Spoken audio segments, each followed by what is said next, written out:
Hoy continúo con el tema o con la serie Enfrentando tus gigantes.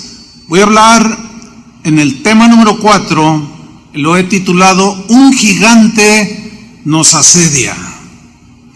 Un gigante, bueno, ese es el título, aunque hay un montón de gigantes. Todos los creyentes en Dios,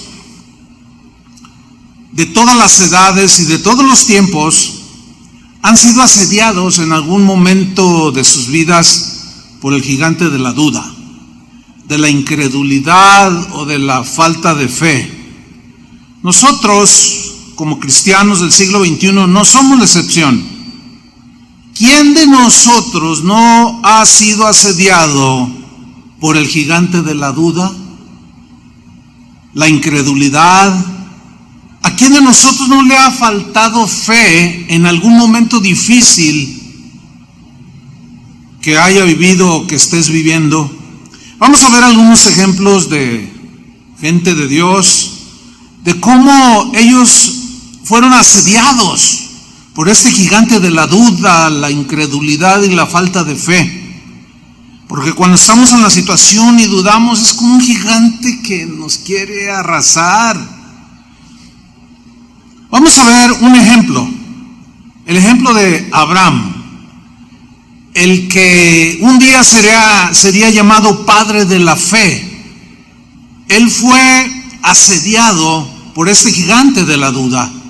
Recordemos que Dios le había hecho una promesa y pasaron años y la promesa no se cumplió. Y entró la duda en él y en su esposa Sara y cometieron un gravísimo error cuyas consecuencias hasta el día de hoy las vemos. Tuvo un hijo fuera del matrimonio, Ismael se llamó. Cuando la duda lo atrapó, este gigante pretendió echar por tierra el plan de Dios. Después de que nace este hijo fuera del matrimonio, Dios reprueba esa acción, producto de la duda, de la incredulidad, de la inseguridad. Y posteriormente Dios le recuerda a Abraham la promesa de que le va a dar un hijo. Y fíjense, el gigante de la duda sigue allí, asediándolo. La incredulidad, la falta de fe lo quiso atrapar de nuevo. Vamos a Génesis capítulo 17, versículo 15. Dijo también Dios a Abraham: a Sarai tu mujer no la llamarás Sarai, mas Sara será su nombre. Y la bendeciré y también te daré de ella un hijo. Le está recordando la promesa original. Sí, dice, la bendeciré. Y vendrá a ser madre de naciones. Reyes de pueblos vendrán de ella. Versículo 17. Entonces Abraham se postró sobre su rostro y miren la reacción del que un día sería llamado el padre de la fe, pero aquí estaba formando Dios, ese hombre de fe. Dice que se postró sobre su tierra y se rió y dijo en su corazón, porque solo Dios conoce los pensamientos del corazón, ¿qué dijo? ¿A hombre de 100 años ha de nacer hijo? Aquí Abraham está manifestando la duda, la incredulidad. Dios estaba tardando muchísimo. Y hace una segunda pregunta en su corazón: ¿y Sara, ya de 90 años, ha de concebir? Wow. Sin duda que todos hemos enfrentado en algún momento de nuestra vida este gigante que quiere devorarnos, que quiere sembrar la duda, la incredulidad, anular nuestra fe. Sin embargo, en el caso de Abraham, en medio del asedio de este gigante, Abraham tomó una decisión que trascendió la historia y nos ha bendecido hasta este día. Decidió aferrarse a la promesa de Dios. Contra toda imposibilidad, él decidió en su corazón creerle a Dios. El apóstol Pablo, en su carta a los Romanos, nos habla de este episodio. En el capítulo 4, versículo 18, refiriéndose a Abraham, cuando recibió la promesa, tengamos presente esa duda que él tenía preguntándose en su corazón: pues ya estoy viejito y mi esposa también, y además es estéril.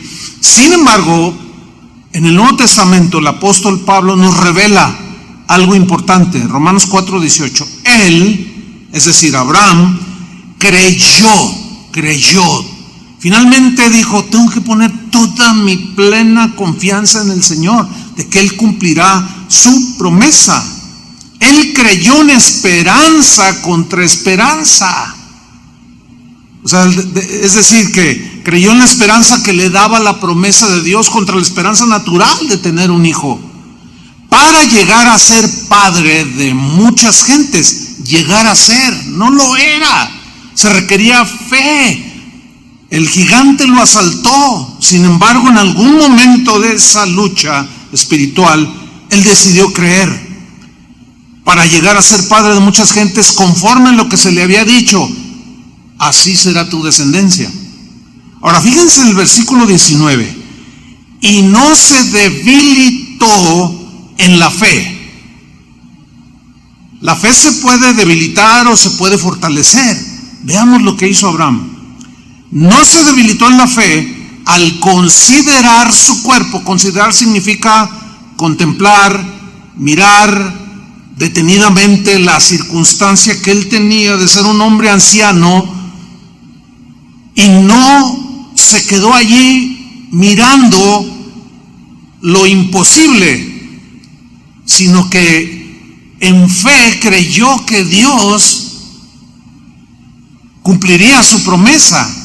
Y es una lucha que todos tenemos en algún momento de nuestra vida. No podemos quedarnos a considerar o a ver el gigante que está allí, o el problema o la situación, porque si permanecemos contemplándolo nos va a devorar. Entonces, ¿qué hizo Abraham? No se debilitó en la fe al considerar su cuerpo, que estaba ya como muerto, siendo de casi 100 años, o contemplando la esterilidad de la matriz de Sara. Abraham estaba descubriendo un secreto para fortalecer su fe. Él no se quedó mirando al gigante de la imposibilidad. No. Miró hacia atrás y empezó a ver al gigante que estaba detrás de él. Dice el versículo 20: tampoco dudó por incredulidad. O sea, si hay un momento de duda, pero finalmente salió victorioso, venció a ese gigante. Dice que tampoco dudó por incredulidad de la promesa de Dios. Y aquí viene el gran secreto que Pablo nos revela ahora: sino que se fortaleció en fe. La fe débil se hace débil porque dejamos de alimentarla.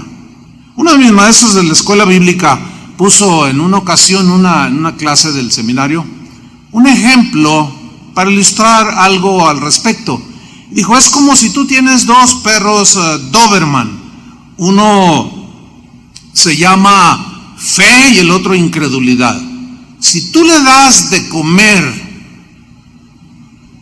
a cualquiera de ellos y le dejas de dar de comer a cualquiera de ellos, el que está bien alimentado es el que va a prevalecer y te va a devorar o te va a ayudar. En este caso, lo que hizo Abraham es que empezó a alimentar su fe.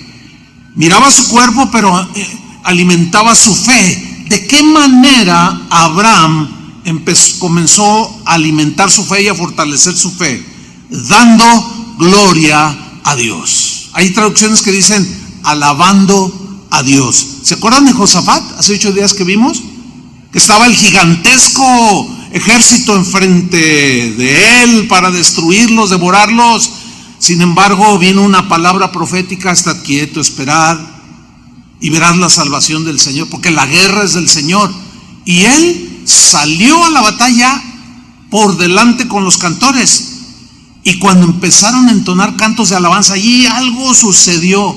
Hay algo escondido cuando un cristiano alaba a Dios, cuando un cristiano adora a Dios y fortalece la fe. No hay nada como cantar los salmos o las experiencias que una iglesia esté teniendo, o alguno de los cantores que esté teniendo una experiencia de fe y haya salido victorioso, componer un canto al respecto. Dice el versículo 21, seguimos con Abraham, plenamente convencido. Así estaba Abraham cuando fortaleció su fe y fortaleció su fe. Llegó un momento en que estaba totalmente convencido.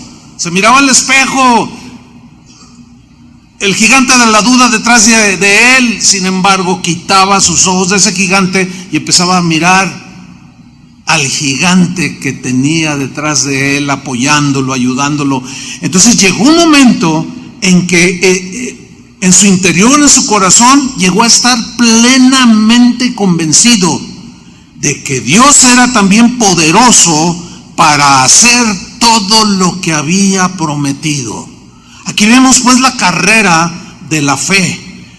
Como dice ahí en Hebreos, que sin fe es imposible agradar a Dios. Entonces Abraham se fortaleció alabando a Dios, versículo 22, por lo cual también su fe le fue contada por justicia. Y no solamente, escuchen esto, con respecto a él se escribió que le fue contada, no solo a él, sino también con respecto a ¿quiénes? A nosotros. Nosotros somos hijos de Abraham por la fe. O sea, imitamos la fe de Abraham que creyó. Entonces sigamos el ejemplo de Abraham. Cuando la imposibilidad, cuando lo imposible esté frente a ti, Dios te ha dado promesa, pero tú estás allí y si empiezas a contemplar esa imposibilidad, estás alimentando la incredulidad, la falta de fe, y la duda te va a devorar. No, hagamos lo que el mismo Abraham hizo, y su fe le fue contada por justicia.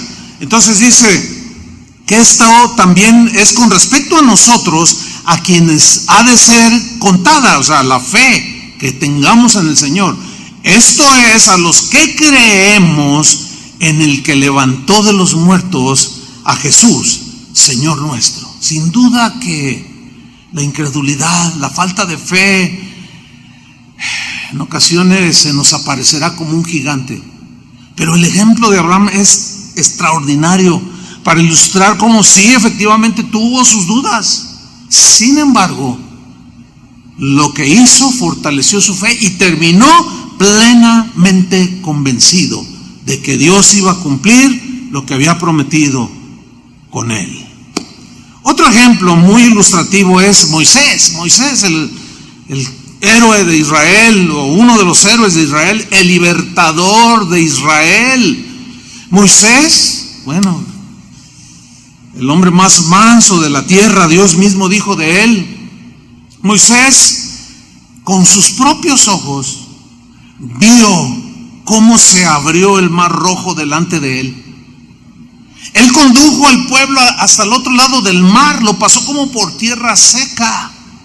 Moisés experimentó tremendas experiencias con Dios. Un día los israelitas se quejaron, una de tantas veces, y pidieron carne. Dios le dice a Moisés, no era la voluntad de Dios, pero Dios decide aquí darles, y le dice a Moisés que le diga al pueblo que les va a dar carne para que coman durante un mes. Dice ahí en la escritura, no 5 días, ni 10, no, todo un mes les voy a dar de comer carne. Y ándele, que se aparece el gigante de la duda. Comenzó a asediar a Moisés. Lo vemos en Números capítulo 12, versículo 21. Entonces dijo Moisés, cuando Dios le dijo, les voy a dar carne por un mes, dijo Moisés lo siguiente: 600,000 de a pie es el pueblo en medio del cual yo estoy. 600,000. Y tú dices, les daré carne y comerán un mes entero. Ay, ¿y aquí empieza?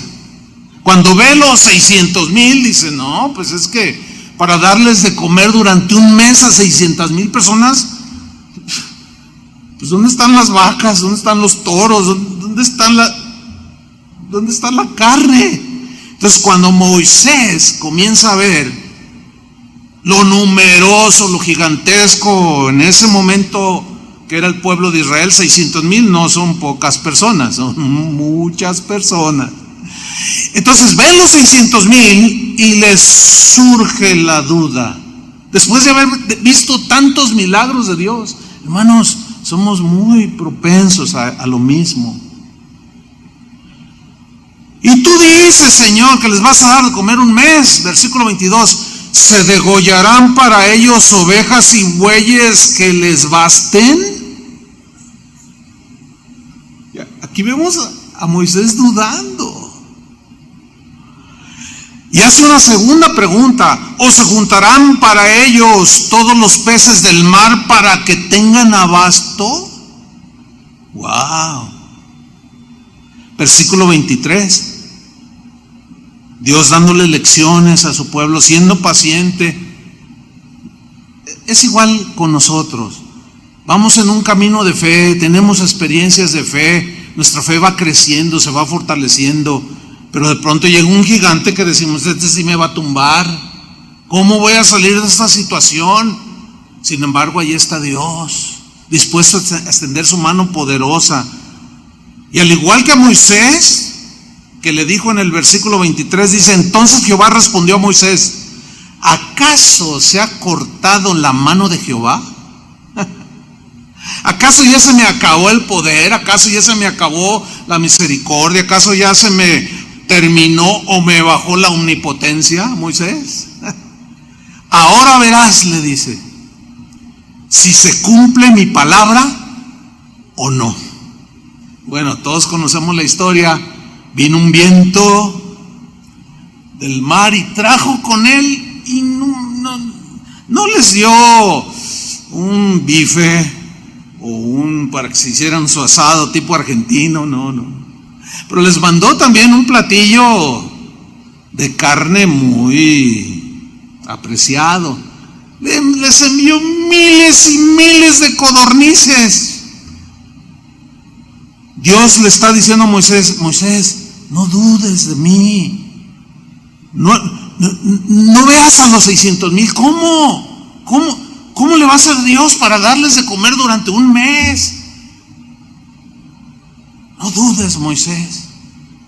Vemos pues como a los hombres de Dios, que son respetados y son admirados por todos nosotros, y de los judíos pues son sus héroes. Sin embargo, tuvieron sus momentos de duda, de fe, y nos pasa lo mismo a nosotros. Pero no se nos olvide, Dios no ha acortado su mano para bendecirnos. ¿Cuántos dicen amén? Hay otro caso, pero hay muchos ejemplos. Yo estoy tratando de sintetizar, pero hay un ejemplo tremendo en el Nuevo Testamento. Juan el Bautista, primo de Jesús. Cuando él sale a la escena, él vivía en el desierto. Cuando él sale a escena, fue la voz que clamó en el desierto. Fue la voz precursora de la venida inminente del Mesías esperado por Israel. Mientras él bautizaba en el río Jordán, de pronto dice que alzó la voz y vio a Jesús a la orilla y dijo, he aquí el Cordero de Dios que quita el pecado del mundo. Y Jesús empieza a descender a las aguas para que Juan lo bautizara. Él bautizó a Jesús. ¿Se pueden imaginar semejante escena? El mismo Juan bautizó a Jesús. Juan no quería hacerlo. No, Señor, ¿cómo yo? Tú bautizas. No. Hazlo. Tenemos que hacer las cosas en su orden, en el orden que Dios estableció. Y bautizó a Jesús. Y les decía, a él oíd. Pero luego dijo algo que quiero reflexionar. Él dijo, a él oíd. Es necesario que él crezca y yo mengüe. Así dijo, ¿verdad? Es necesario que todos lo miren a él, ya no me vean a mí, como la voz que clama en el desierto. Ahora necesitan verlo a él. Yo necesito desaparecer de la escena. Miren lo que dice en el Evangelio de Mateo, capítulo 11, versículo 1. Cuando Jesús terminó de dar instrucciones a sus 12 discípulos, se fue de allí a enseñar y a predicar en las ciudades de ellos. Miren el versículo 2. Y al oír Juan, ¿dónde estaba Juan? En la cárcel. Bueno, ¿por qué estaba en la cárcel? Por el testimonio de Jesús, lo sabemos. Porque testificó que era el Mesías que Israel estaba esperando. Pero aquí surgen algunas preguntas. Juan Bautista era un hombre fiel, cumplió fielmente su ministerio. Él mismo lo palpó, lo tocó, lo bautizó. Quizás cuando él dijo, es necesario que él crezca y yo mengüe, él, no quizás, de seguro ignoraba cómo Dios había determinado que Juan el Bautista menguara. Y lo metieron a la cárcel. Un hombre que estaba acostumbrado a la libertad del desierto, lo encierran en una cárcel. Las cárceles de aquellos tiempos, no sé si sean peores que las de hoy, pero según las narrativas, hablan de cosas terribles, que alguien que caía en la cárcel de aquel tiempo, Juan, acostumbrado a esa libertad del desierto, de pronto se ve en la cárcel, aprisionado.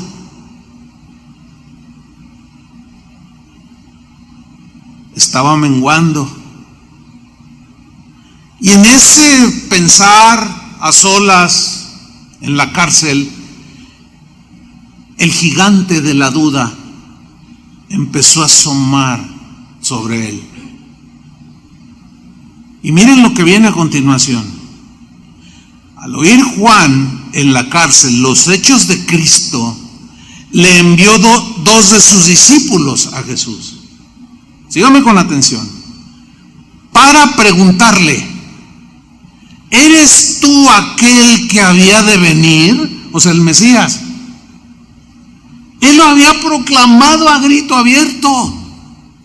He aquí el Cordero de Dios que quita el pecado del mundo. El asunto es que cuando Dios decidió que él menguara de esa manera, lo metieron a la cárcel. Una situación realmente muy difícil. Quizá pasó, pues no una, sino muchas preguntas en su mente. Ay, no me equivocaría. ¿Por qué si soy fiel? ¿Por qué estoy aquí? Este olor es insoportable, este tormento es insoportable. Yo quería menguar, pero no sé, o sea, estoy yo suponiendo cosas que cualquiera de nosotros piensa. ¿Por qué si te soy fiel? ¿Por qué si camino contigo, Señor? ¿Por qué estoy pasando por esa situación? Que si tú te le quedas viendo a esa situación, te va a devorar el gigante. Ese es el punto. Entonces aquí vemos que Juan entra en una duda. Pregúntale, vayan con Jesús y díganle, ¿eres tú aquel que había de venir? ¿O esperaremos a otro? Por eso Pablo en el Nuevo Testamento dijo, el que piensa estar firme, mire que no caiga. Pórtense varonilmente, manténganse en la fe.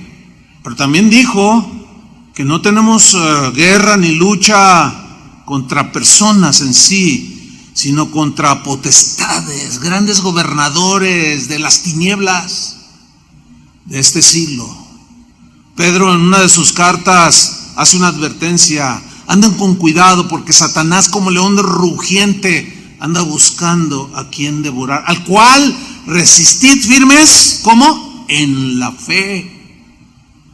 Pablo habló del escudo de la fe con que podemos apagar todos los fuegos de dardo, todos los dardos de fuego del maligno. Sin embargo, bueno, viendo que Moisés hacía eso, Abraham también, tuvieron su gigante enfrente.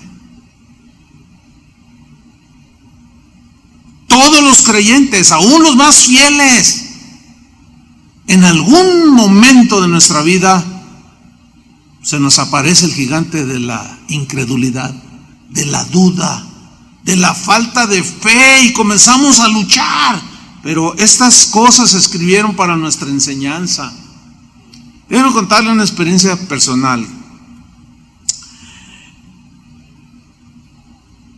Cuando Dios me habló de una manera clarísima, no tenía yo la menor duda de que Dios me estaba llamando en aquel tiempo, hace ya casi 40 años, vamos para llegando a los 40 años de esta historia. Yo ministraba en una congregación y estando allí Dios me llamó muy claro, confirmado por hombres de Dios, el llamado a iniciar lo que, bueno, hoy sería o es casa de oración, el ministerio que Dios estaba poniendo en nuestras manos. Y yo estaba convencido y obré sobre ese llamamiento y con fe di los pasos de obediencia y empecé a caminar. Y empezamos casa de oración. Dios empezó a bendecir. El otro día Toño mandó unas fotos de el primer reunión de bautismos que tuvimos. Yo tenía una cantidad de fotografías, pero con eso de que préstame, que vamos a hacer un collage, una vez que hicieron allí un cartel, una exposición de fotos antiguas, pero ya no me las regresaron, así es que aprovecho para si alguno las tiene que me las regrese. Porque ahí en esa foto, yo estoy bautizando ¿a quién estoy bautizando, Toño? A ti, ¿verdad? Lo estoy bautizando a él. Y Chava está a un lado. De eso hace 38 años. Y pues, tiempos hermosos. Yo le compartí a algunos de mis amigos en WhatsApp esa foto. Y después llegó otra, pero hay muchísimas más. A los 3 meses de haber iniciado casa de oración, bauticé 52 personas, me acuerdo exactamente el número. Como al año y medio, quizás 2 años,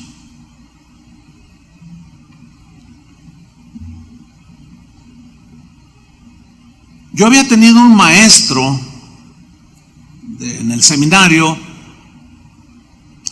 que cuando iniciamos casa de oración, al año y medio,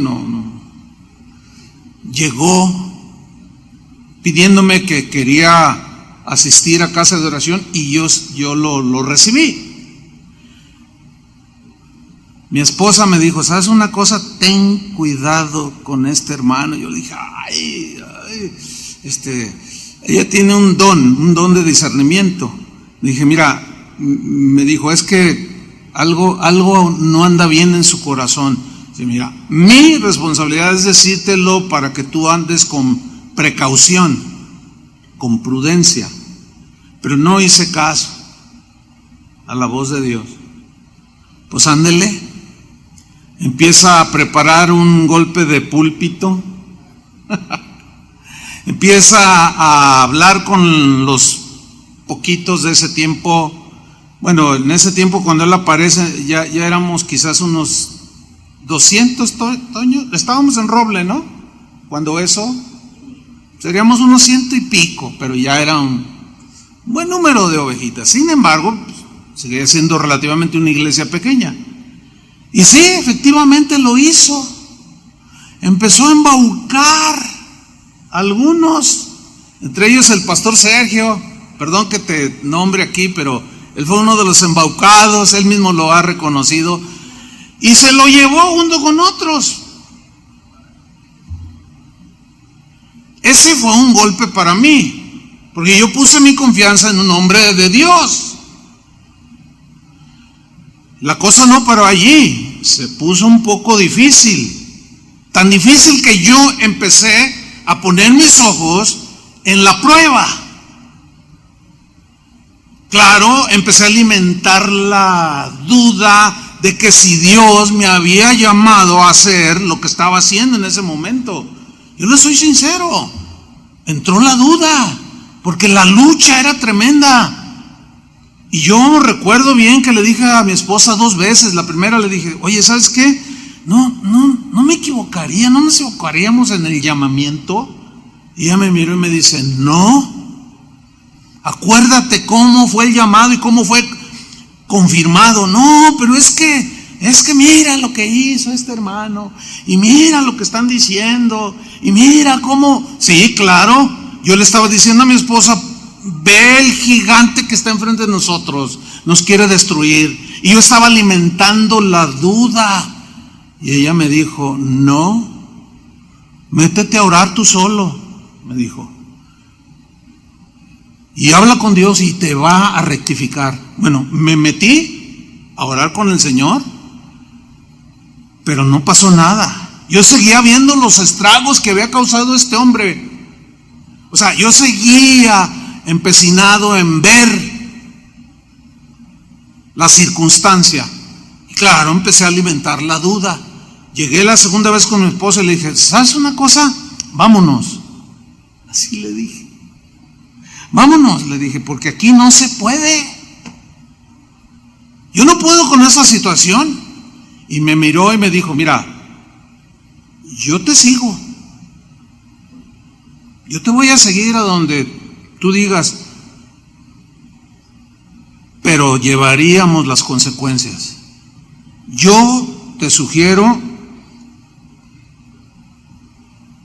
que hables con Dios otra vez. Y ahí voy de nuevo. Y empecé así como Moisés. Ay, ¿acaso podrás? ¿Por qué no lo? ¿Por qué?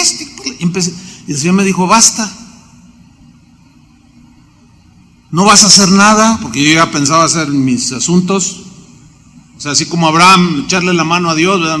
No mandas al hijo de la promesa, pues Entonces yo quería hacer lo mío, mi estrategia para subsanar esa situación que ya había afectado la congregación tan pequeña en sus inicios.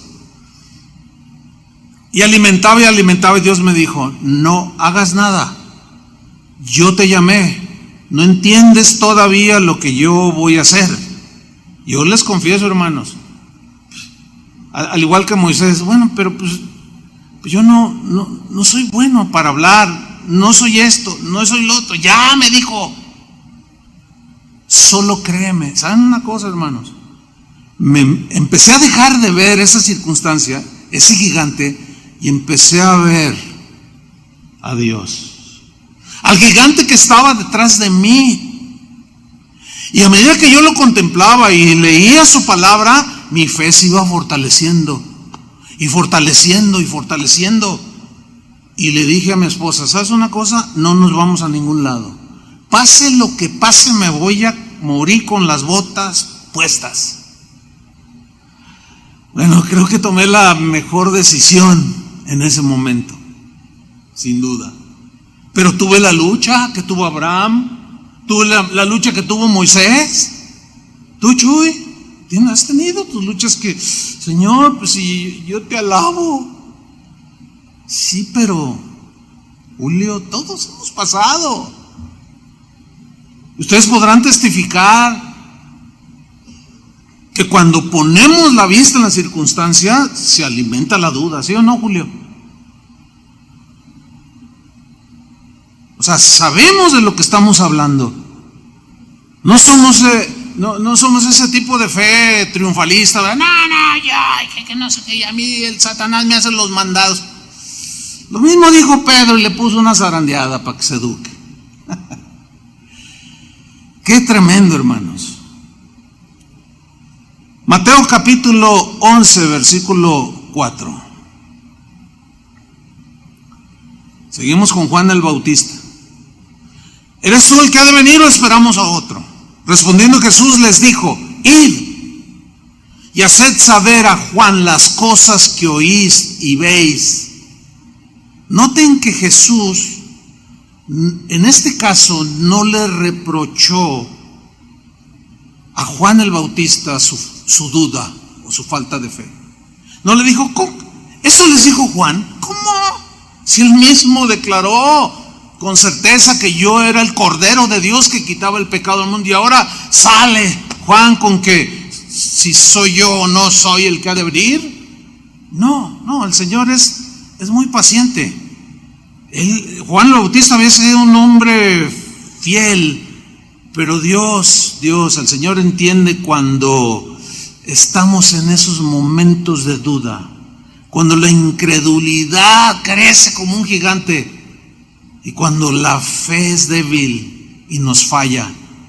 Vayan y díganle a Juan, versículo 5: los ciegos ven, los cojos andan, los leprosos son limpiados, los sordos oyen, los muertos son resucitados, y a los pobres es anunciado el evangelio.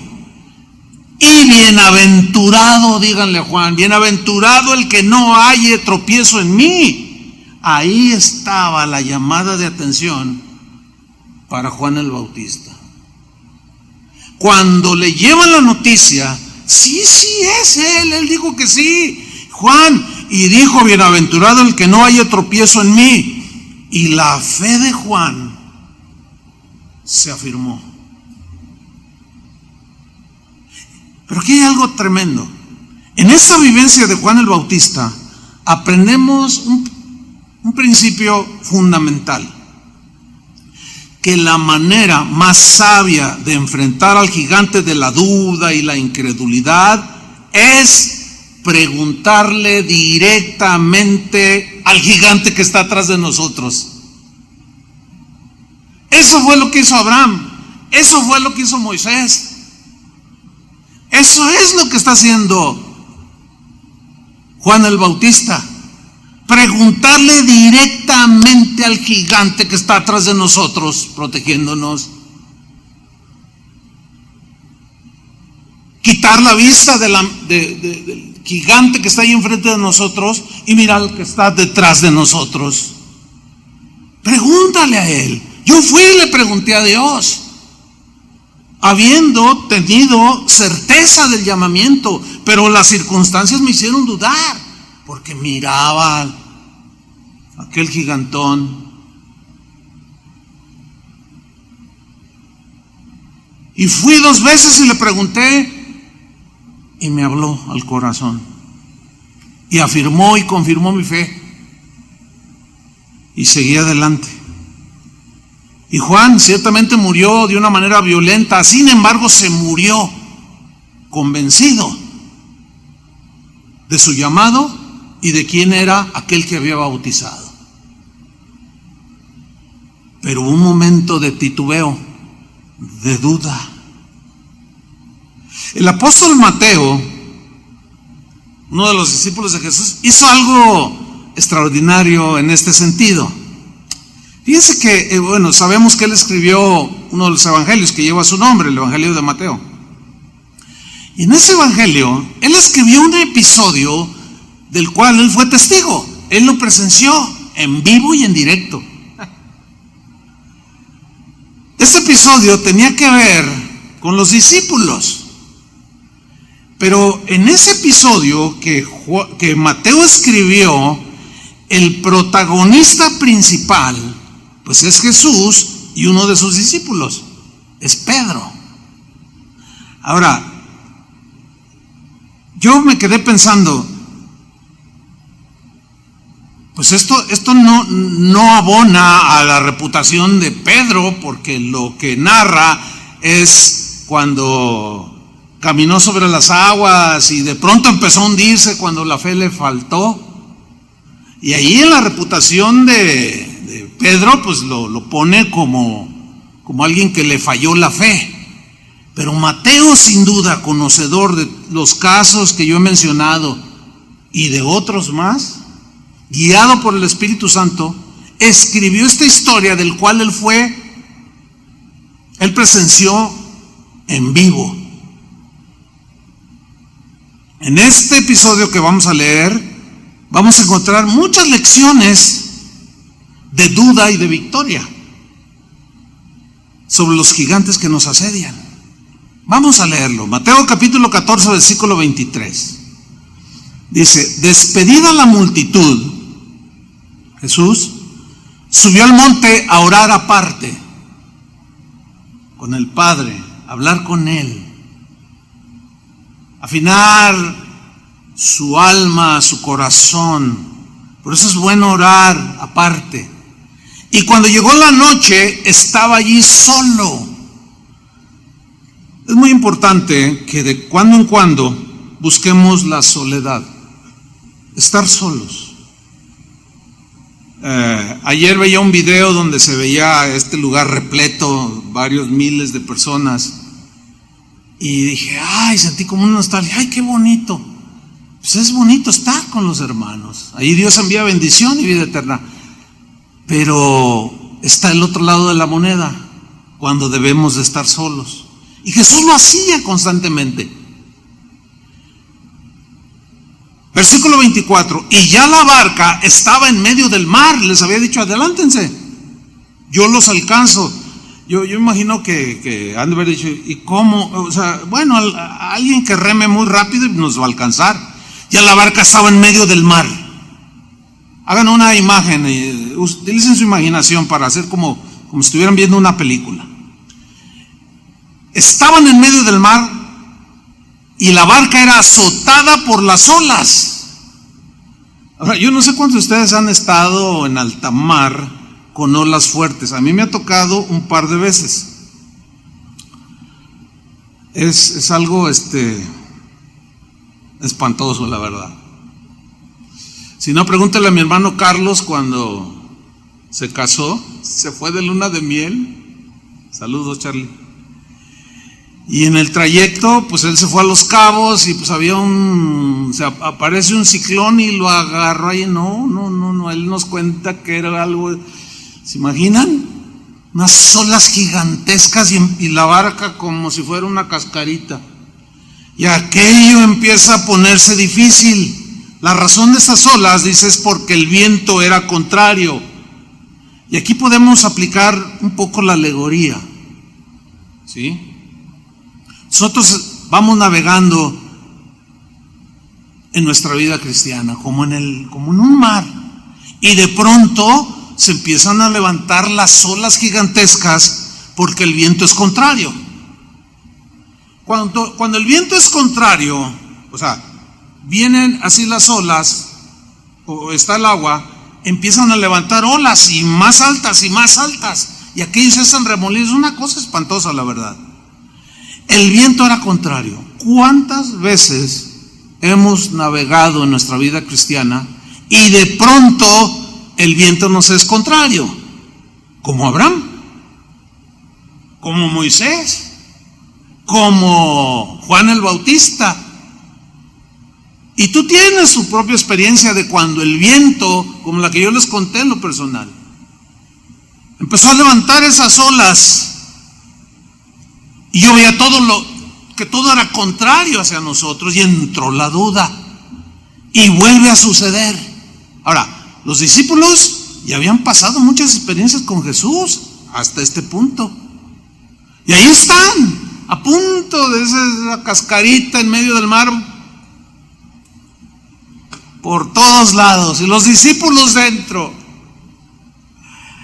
Dice el versículo 25, sígame con mucha atención. Mas a la cuarta vigilia de la noche, yo subrayé, puse comillas ahí en el texto que aparece en la pantalla. Mas a la cuarta vigilia de la noche, vino Jesús a ellos andando sobre el mar. Déjeme mencionarle un poco acerca de la cuarta vigilia de la noche. Mire, los romanos en el tiempo de Jesús le llamaban vigilia. Había 4 vigilias que empezaba desde las 6 de la tarde y terminaba a las 6 de la mañana. La primera vigilia era de las 6 a las 9. La segunda vigilia era de las 9 a las 12. La tercera vigilia era de las 12 a las 3 de la mañana. Y la cuarta vigilia era de las 3 de la mañana a las 6 de la mañana. O sea, estaba oscuro. No tenían reflectores. Ahora, es bien interesante, me llamó mucho la atención y como que el Espíritu Santo, yo había pasado en mi estudio, la preparación, había pasado esta de la cuarta vigilia, pero como que el Espíritu Santo me puse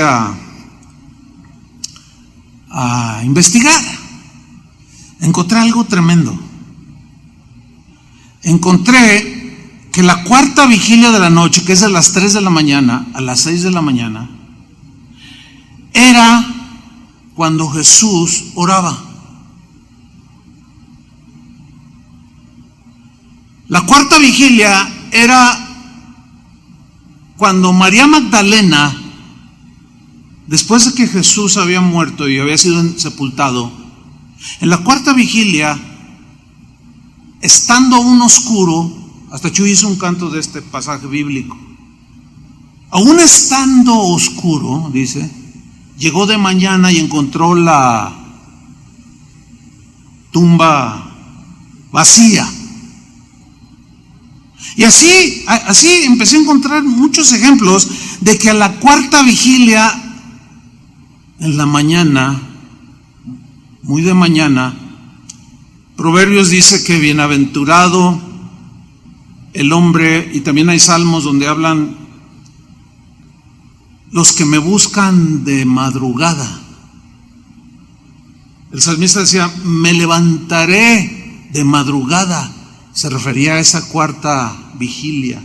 Cuando todos duermen, hay algo en ese tiempo. Yo recuerdo cuando era un niño que iba a la escuela,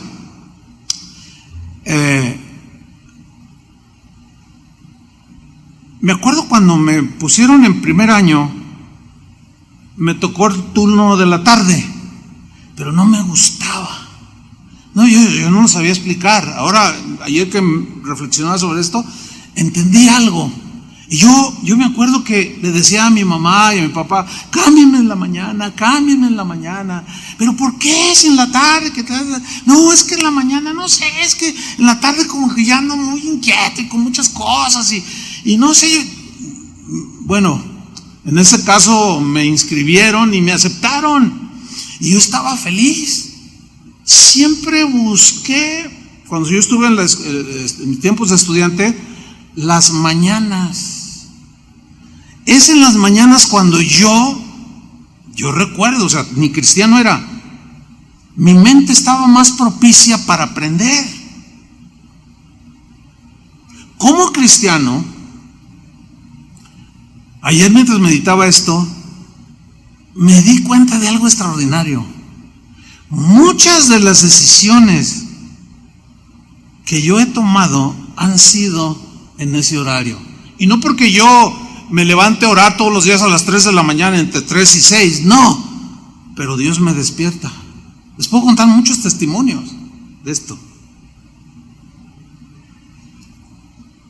Hay veces que de pronto abro mis ojos sin sueño y miro el reloj que tengo ahí electrónico que brilla en la oscuridad. 4 de la mañana, 4 a.m. Bueno, cuando empecé a tener este tipo de situaciones no entendía, la verdad.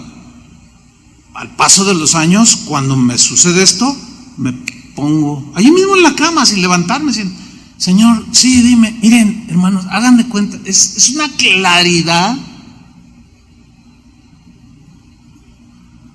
impresionante. Y hasta el día de hoy me sigue sucediendo lo mismo.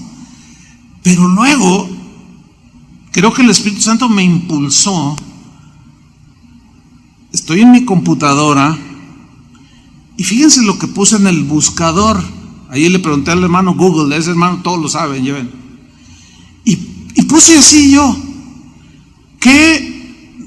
o sea, de manera inexplicable, puse así: ¿qué hora es?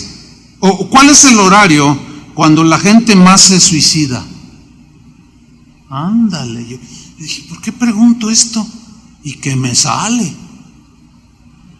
El primero luego lo abrí y era una estadística de los Estados Unidos. Ellos son buenos para las estadísticas. ¿Saben qué encontré? Que es en el horario de entre 3 de la mañana a 6 de la mañana donde el mayor porcentaje de suicidas hacen eso. Se dan un tiro, se cuelgan. Y yo estaba así como asustado. Y yo le dije al Señor, ¿pero por qué escogen ese horario? Me dijo, porque en ese horario están descansados relativamente, pero empiezan a pensar en su problema. Se enfocan en su problema. Se enfocan que no tienen trabajo, que el negocio quebró, y empiezan a mirarlo. Y cada vez se les hace más grande, y se levantan, toman una pistola, un cuchillo y se cortan las venas. Me sorprendí que más del 70% de los suicidas es en ese horario. Eso es en el sentido negativo. Y cuando la gente no puede dormir, pues cabecea, pero en realidad no consigue el sueño, es en esa hora donde se empiezan, ¿y qué voy a hacer mañana? Y no tengo, y esto, y este problema. Y justamente es en la cuarta vigilia cuando Jesús se les revela. No fue un evento que Jesús haya hecho así como un despliegue de protagonismo. No, estaba oscuro, cuarta vigilia, pero quería revelárseles en la cuarta vigilia, porque ellos estaban viendo nada más la tormenta, y de pronto Jesús llega hacia ellos caminando sobre el mar. Bueno, ¿quién ha visto a alguien caminar sobre el mar? Qué tremendo, ¿no? Y los discípulos, viéndole andar sobre el mar, o sea, ellos están viendo la tormenta, viendo las olas gigantescas. Los discípulos, viéndole andar sobre el mar, se turbaron, pues es obvio, y comenzaron a decir, ¡un fantasma! A lo mejor Juan dijo, la Llorona. La Llorona. ¡Un fantasma! Y dieron voces de miedo. Esta frase en el griego significa como aullar, como aúlla un animal que está en peligro o en dolor, como hacen los cuervos cuando están en peligro o que están mal. O sea, si dieron voces sin ton ni son, estaban espantados y decían, ¡un fantasma! Bueno, estaban viendo la tormenta y las olas, y de pronto ven un fantasma. Oiga, se entiende que la situación pues no estaba nada agradable, ¿no? Pues a todos les gusta ir en un transatlántico, ¿verdad? Ahí por las Islas Canarias y todo. No, hombre, ¿cuál? Pues aquí no. Y empezaron a gritar. Dice el versículo 27, pero enseguida Jesús les habló diciendo, tened ánimo, yo soy, no temáis. Ahora, fíjate el versículo 28. Jesús les había dicho que los iba a alcanzar en el trayecto. Jesús ya había hecho muchas cosas enfrente de ellos. Ellos eran gente de fe, creían en Él. Pero de pronto los asedió, estaba ahí el gigante de la duda asediándolos y aprovechó esta oportunidad. Y entonces le respondió Pedro y dijo, fíjate qué contradicción, le dice, Señor, si eres tú, le dice, porque a lo mejor es la Llorona, o a lo mejor es el jinete sin cabeza. Si eres tú, porque está oscuro, y en las penumbras alcanzaron a verlo. Y alguno, porque ellos tenían puestos sus ojos en la tormenta y en las grandes olas, y alguien en la penumbra vio a Jesús caminando y empezó a gritar, contagió a todos, empezaron a gritar, Jesús, tranquilos, yo soy, no pasa nada, confíen en mí. Bueno, si eres tú, miren lo que le dijo, o sea, para que vean que sí era un hombre de fe. Pero aquí estaba dudando. Si eres tú, manda que yo vaya a ti sobre las aguas. Mira qué importante, hermano, es que en la cuarta vigilia, que de cuando en cuando, en la muy de mañana, hables con Dios. Vas a oír la voz tan clara. No te va a quedar la menor duda. Y si el Señor te dice ve, ve. Si el Señor te dice no vayas, no vayas. Pedro le dice, si eres tú, manda que yo vaya a ti sobre las aguas. Manda. Qué importante es oírlo a Él. Y en la cuarta vigilia, así como lo hacía Jesús mismo, es algo hay allí. Recuerdo en una ocasión que fui a predicar, de esto ya hace bastantes años. Fui a predicar a una congregación en la Ciudad de México. Y recuerdo que este pastor yo lo había conocido hacía muchos años. Y yo nunca había ido a predicar a su iglesia, no conocía a su congregación. Y cuando llego, yo sabía que tenía una mega iglesia. Y cuando llegamos a su auditorio, me encuentro con un auditorio de 10,000 personas, cómodamente sentadas. Un monstruo ahí. Y al entrar yo me quedé, pues un edificio imponente. Y el pastor me mira, me ve que yo veo el auditorio y me dice, te quiero contar algo, Chuy, vente, vamos a mi oficina, hay tiempo antes de que empiece la reunión. Dice, mira, te voy a decir algo. Yo vi tu mirada cuando viste el auditorio, pero te voy a decir algo. Si Dios te dice que hagas algo así, hazlo. Y si no te dice que no lo hagas, nada, no lo hagas. Yo lo hice sin que Él me dijera.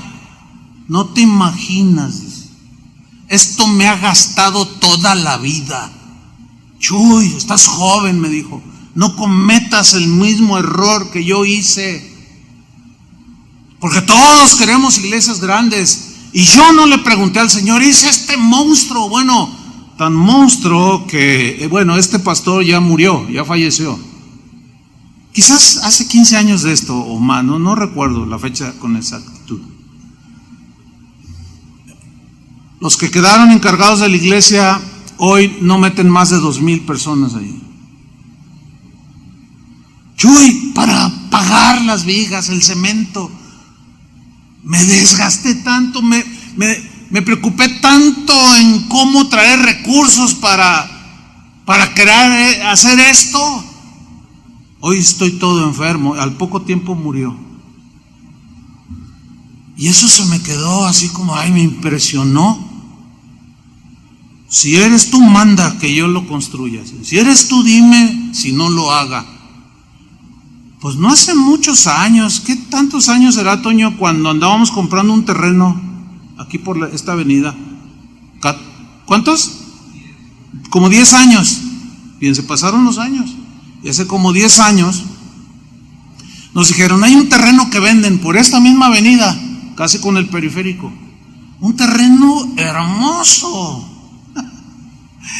Y fuimos y se vende. Y contactamos a los dueños. Pues ¿cuánto vale? Pues vale ¿cuánto costaba? $1 millón. $1 millón. Yo recuerdo que hablábamos de $1,200,000 aproximadamente. Un dineral. Sigue siendo un dineral. Eso costaba el puro terreno. Y cuando lo vi me emocioné, ¿verdad? Y dije, no, aquí podemos, eran no sé cuántas hectáreas. Aquí podemos construir un auditorio para 15,000 personas. Pero tenemos que tener el terreno. Y empezamos a pensar grande, aleluya. Pero no hablaba con Dios y ni Él me hablaba al respecto.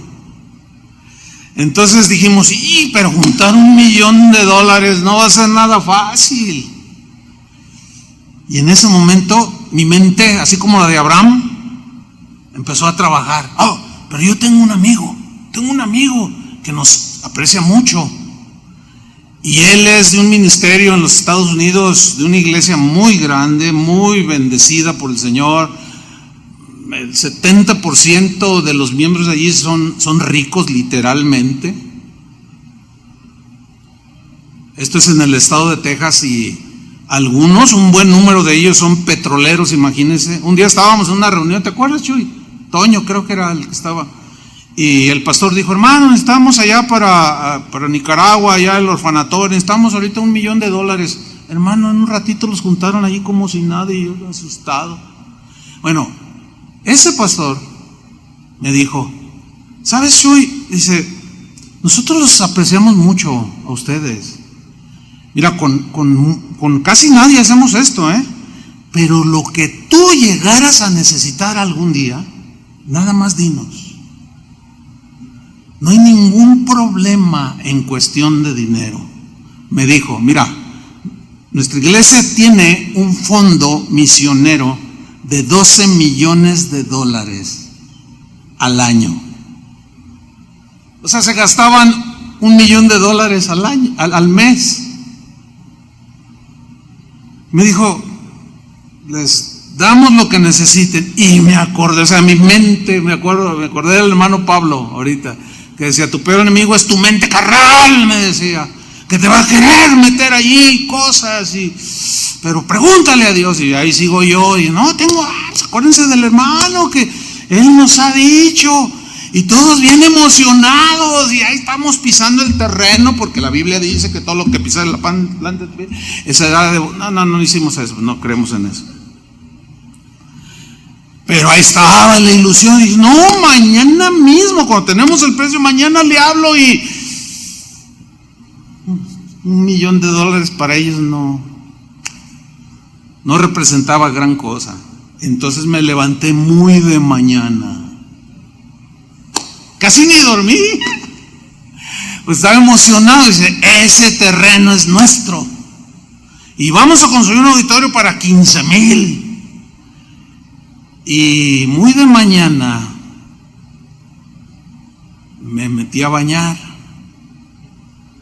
y cuando estoy en el espejo, me estoy peinando, me habla el Señor. ¿Quién te dijo que compraras ese auditorio, ese terreno? No, bueno, Señor, es la oportunidad. ¿De quién te dijo? Yo no te he dicho nada. Además, ya se te olvidó que cuando yo te llamé a este ministerio, yo te hice un desafío y te hiciste una promesa de que nunca le ibas a pedir un solo centavo a nadie. ¿Ya se te olvidó? Y yo mejor dije, de veras, Señor, no, perdóname, Señor. Y luego el Señor dice, a ver, ¿y qué pensabas hacer con ese terreno? No, pues ahí un auditorio para 15,000. ¿Cuánto te va a costar? Bueno, pero mi amigo también se va a mochar. ¿Cuánto te va a costar? ¿Cuánta gente vas a meter allí? Pues cada 15,000, Señor. Y cuando se llene, pues hacemos otra reunión, ya son 30,000. Y cuando se llene, pues hacemos la tercera y son 45,000. Y el Señor me dijo, qué pequeña es tu visión, me dijo.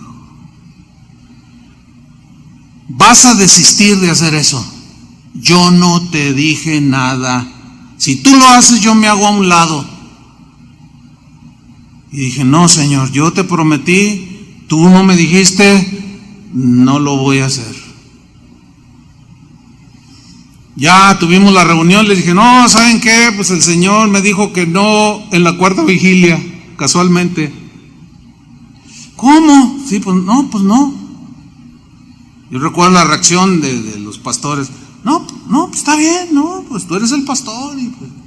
Y no lo hicimos.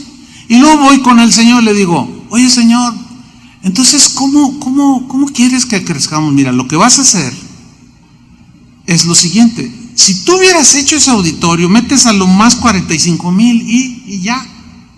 No, dice, lo que vas a hacer es levantar congregaciones alrededor de toda la ciudad y de ahí te vas a extender a otras ciudades con casas de oración, iglesias, y de ahí te vas a ir a otros países. Y yo me quedé, y otra vez así como Abraham,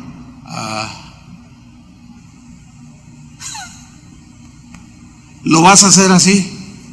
Miren, hermanos, ahorita podríamos tener un auditorio, no lo sé, de cuero, con 45,000 personas. Pero no tendríamos, porque todo ese tipo de construcciones requieren todo invertido, porque había que pagar esos millones de dólares.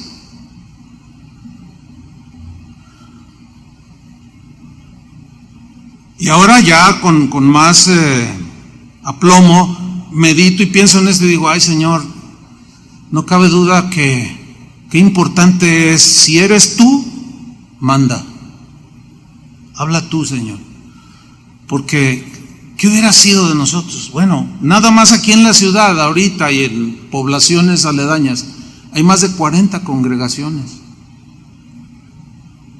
regadas ahora por todo México, Estados Unidos y algunos otros países. No hubiéramos hecho eso, estoy convencido. Entonces Pedro le dice, si eres tú, manda que yo vaya a ti sobre las aguas, versículo 29. Y él le dijo, ven. Ahora, pensemos un poco, manda que yo vaya a ti sobre las aguas. O sea, si eres tú, pues tienes poder. O sea, no tenía duda de que Jesús era poderoso. Si eres tú, manda y yo camino sobre el agua. Y él le dijo, ven. Ahora, veamos a Pedro. Y descendiendo Pedro de la barca, andaba sobre las aguas para ir a Jesús, a encontrarlo y regresar juntos a la barca. Oiga, yo nunca he caminado sobre el agua. O sea, Pedro no temía, era un hombre de una fe tremenda. Sin embargo, o sea, no dudaba. Pero mire lo que sucedió en cuanto él, en el versículo 30, pero al ver el fuerte viento, hizo lo que Abraham vio en primera instancia, vio su condición de anciano. Y como Moisés que vio a los 600,000,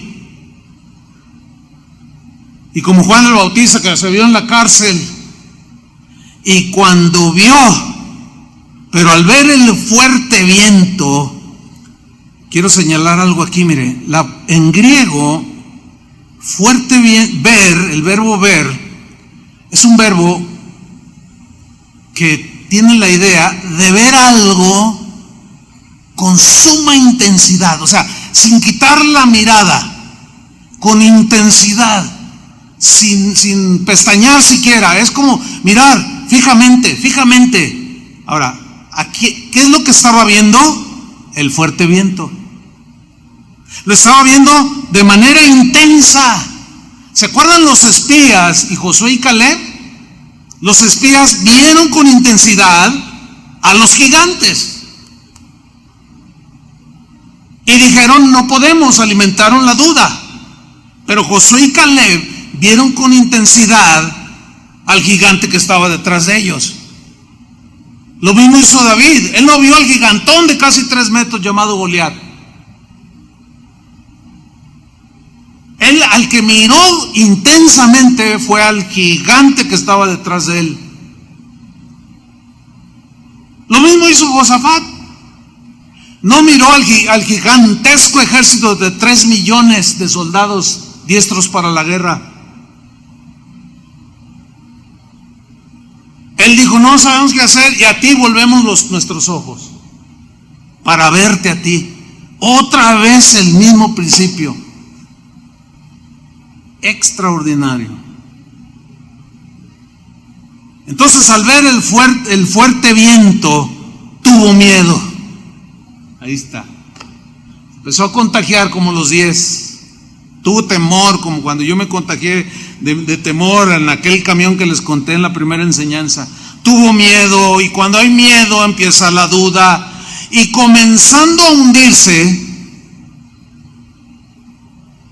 por poner sus ojos en la circunstancia, dio voces diciendo: fíjate, ve el fuerte viento, empieza a hundirse, pero luego vuelve a hacer lo que todos los que ya mencioné volvieron a hacer. Volvieron sus ojos al Señor, diciendo, ve a Jesús que está allí, y él se va hundiendo y le grita: Señor, le dice, sálvame. Dejó de de mirar al gigante que lo estaba asediando allí, de la falta de fe, de la duda, por el temor que tenía. Regresó su vista intensamente hacia Jesús y le dice: Señor, sálvame. Y miren el 31, al momento, al instante, extendiendo la mano, asió de él. Lo tomó, y Jesús sigue parado en el agua. Y Pedro deja de hundirse, pero yo me lo imagino que está como a la mitad y con la mano así agarrada. Y en el caso de Pedro, que es distinto al caso de Juan el Bautista, porque Dios es soberano, es la única explicación que tengo. A Pedro sí lo reprende. Ahí estaba a la mitad, medio hundido, y le dijo: hombre de poca fe. ¿De qué? De poca fe. Quiere decir que puede haber mucha fe. ¿Por qué dudaste?, le dice. ¿Por qué? ¿No me estás viendo que estoy caminando sobre las aguas?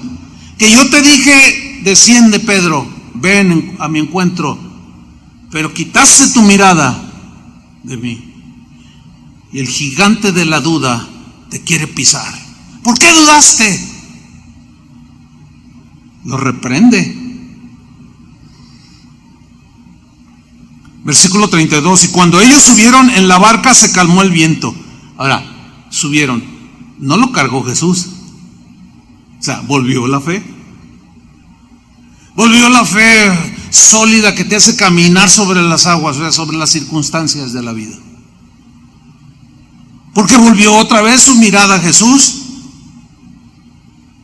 Ambos caminaron, se subieron a la barca.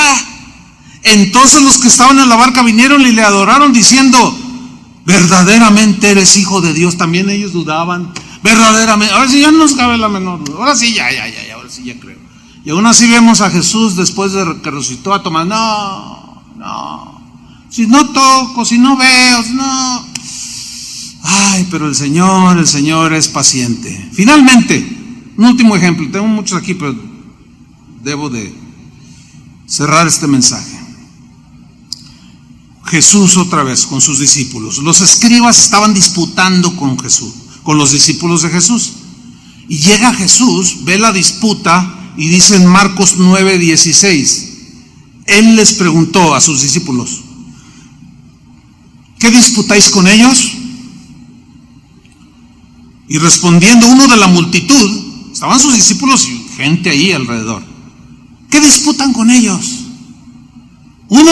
Respondiendo uno de la multitud, dijo: maestro, traje a ti mi hijo.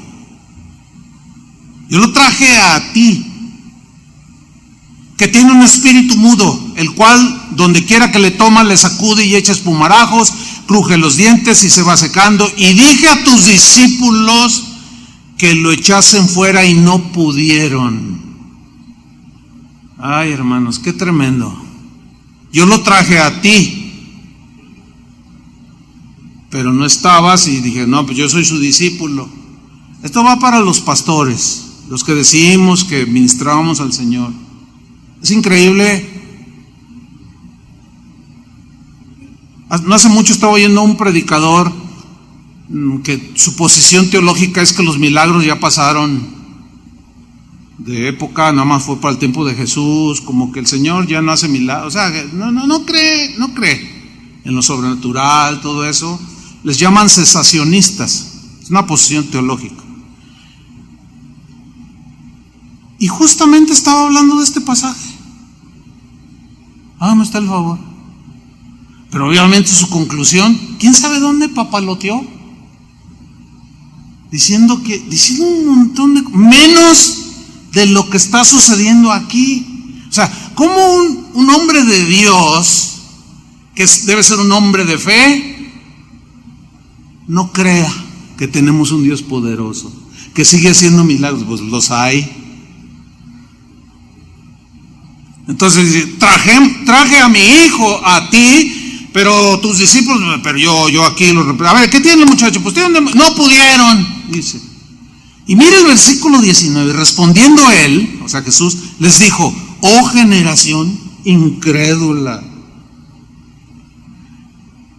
Es como una aseveración, así como, oh generación incrédula. Les está diciendo a sus discípulos, ya habían pasado lo de la barca, ya habían pasado lo de los panes, ya habían pasado... Y lo dice algo todavía más tremendo. ¿Hasta cuándo he de estar con vosotros? ¿Hasta cuándo os he de soportar? Tráiganmelo al muchacho. Mira, la versión en lenguaje actual, Marcos 9:19, dice así.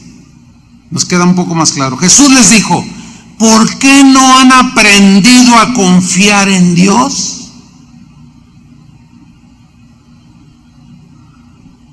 Si cuando los mandó de dos en dos, llegaron todos regocijados. Ay, Señor, aún los demonios se sujetan en tu nombre. Y yo, hasta Judas estaba metido ahí.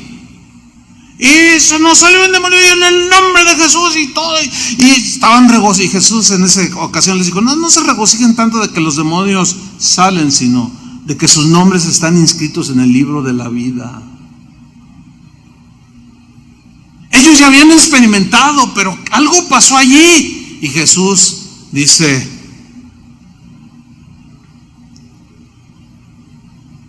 ¿hasta cuándo les he de soportar? En la versión, entonces, en el lenguaje actual dice, Jesús les dijo, ¿por qué no ha aprendido a confiar en Dios? O sea, tantas lecciones. ¿Acaso no pueden hacer nada sin mí? Y es que Jesús en ese momento estaba en un cuerpo. Y él tenía que morir, resucitar e irse. Ya no lo verían más. Y Jesús dice, ¿acaso no pueden hacer nada sin mí? ¿Que no han entendido? ¿Cuándo van a aprender? Les dice, tráiganme aquí al muchacho. ¿Cuándo van a aprender? Oiga, es cierto que nos entra la duda, pero hay que seguir aprendiendo. Y ya no hablar tan a la ligera. No seguirá asaltando porque nos sigue asediando el gigante de la duda. Sin embargo, tenemos que aprender de cada lección. Como lo que yo les comentaba, cómo el Señor me fue llevando en las primeras lecciones de fe, con aquella cuenta que me pagaron y con los 20 centavos que me encontré tirados y luego otros 20 centavos. Mis primeras lecciones de fe inolvidables. Bueno, según Jesús, dice, bueno, tienes que ir aprendiendo. Y yo te he ido llevando poco a poco. Yo veo a cristianos de años. Ay, es que él no me oye. Ay, es que... Un poco aquí como desesperado el Señor. Bueno, digo, ¿qué pues? Si hubiera sido de Guadalajara, el Señor les hubiera dicho, ¿qué pues? Con ustedes no han aprendido, tráiganme aquí al muchacho. Y se lo trajeron. Y cuando el espíritu vio a Jesús, sacudió con violencia al muchacho, quien cayendo en tierra se revolcaba echando espumarajos. Jesús preguntó al Padre: ¿cuánto tiempo hace que le sucede esto? Jesús ya lo sabía, pero ahora va a tratar con el papá. Y le dijo: desde niño. Y muchas veces le echan en el fuego y en el agua para matarle. ¿Se pueden imaginar eso? Pero si puedes hacer algo, le dice, ten misericordia de nosotros y ayúdanos. Entonces Jesús lo mira y le dice: si puedes creer, al que cree, todo le es posible. E inmediatamente, o sea, no titubeó este hombre, el padre del muchacho inmediatamente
clamó y dijo: creo.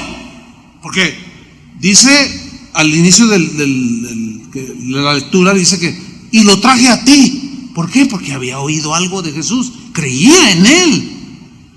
Pero era la situación tan difícil que viendo que los discípulos dudaban, no creían, y dijo: no, ¿en qué vine a parar? Pues le entró más duda. En el fondo creía, pero ahí estaba con esa lucha.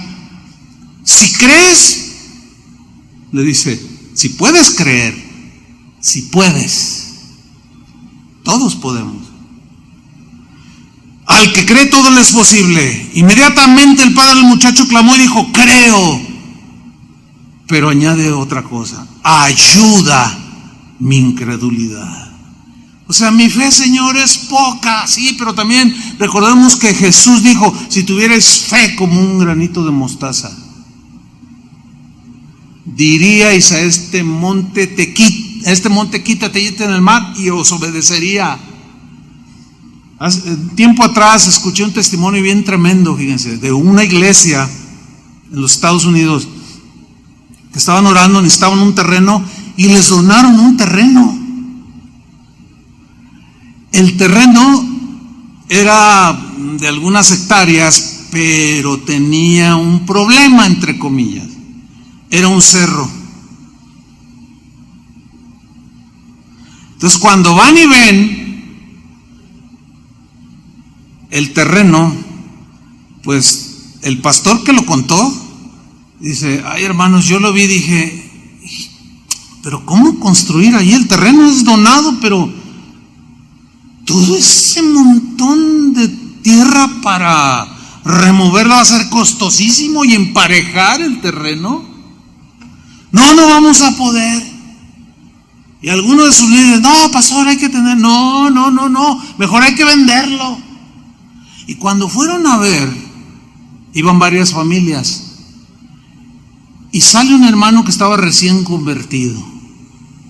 Cuando uno está recién convertido, ya saben lo que voy a decir, ¿verdad? Cuando uno está recién convertido, todo cree, ¿sí o no? Y esto lo he visto tantas veces. Ahí está el recién convertido: no, vamos, no, sí podemos. Mira, yo oré y el Señor me dijo: dile al pastor. Y acá adentro, este es nuevo. Si algo nos pasa a los que al correr de los años, nuestra fe se va deteriorando. Entonces me acerca un hermano recién convertido, no tenía ni 2 meses. Él oyó lo que yo estaba diciendo y dijo: no, pastor, yo leí por ahí en la Biblia que si tuvieras fe como un granito de mostaza, y pues yo entiendo que es una semillita muy chiquita, dice, le diríais a este monte, quítate, dice, del mar, y os obedecería. Pues yo sí creo, pastor, vamos a construir ahí. Y dice el pastor, dice, con vergüenza les digo esto. Yo nomás dije dentro, me dije, ay, la fe de los nuevos. Y dice, pues ¿qué cree? Como al mes alguien me busca. Yo estaba decidido a vender aquello, a ver cuánto nos daba. Y hasta llegué a pensar, me lo regalaron porque pues ¿quién hace algo ahí al cerro? Y se veían unos hombres así bien vestidos. Oiga, ¿ustedes son los dueños del cerro fulano? Sí. Fíjese que compramos nosotros lo que viene siendo el valle, pues bien parejito. Pero hay unas partes donde pues nosotros tenemos que rellenar, y pues aquí uno de mis socios, cuéntale tú. Dice, bueno, cuando vimos este cerro dijimos, ¿quién será el dueño? Investigamos, bueno, ya estamos enfrente de usted. Cuando yo vi ese cerro y vi el valle ya pronunciado, y para rellenar, yo les dije a mis socios aquí presentes, oigan, vamos y hablemos con el dueño de este cerro y vamos a proponerle que nosotros pagamos deshacer el cerro, pero que nos regale la tierra de desecho. ¿Se imagina? La fe de los nuevos. Y la ve el pastor, pues ya con sus años. Qué bueno que somos un cuerpo, y cuando a aquel le falla la fe, otro se va a levantar. No, sí podemos, pastor, sí podemos, hermano. O a veces el pastor infunde fe, a veces el pastor duda, a veces la gente duda, como en estos tiempos hay duda. Tratamos de infundirle la fe a través de la palabra de Dios. Ayuda mi poca fe, dice en la versión al día, el versículo 24. Sí creo, le dice, exclamó de inmediato el padre del muchacho. Ayúdame, le dice, en mi poca fe. ¿Qué oración? Creo, pero Señor, ayúdame a creer más. Concluimos, hermanos. Confiemos totalmente en Dios. En algún momento de tu peregrinar te puede asaltar. No, te va a asaltar la duda y la incredulidad y la falta de fe. Pero no mires ese gigante que te asedia. No, mira al gigante que está atrás de ti. Amén. Oremos. Señor, muchas gracias por tu palabra. Qué lecciones, Señor, tan maravillosas.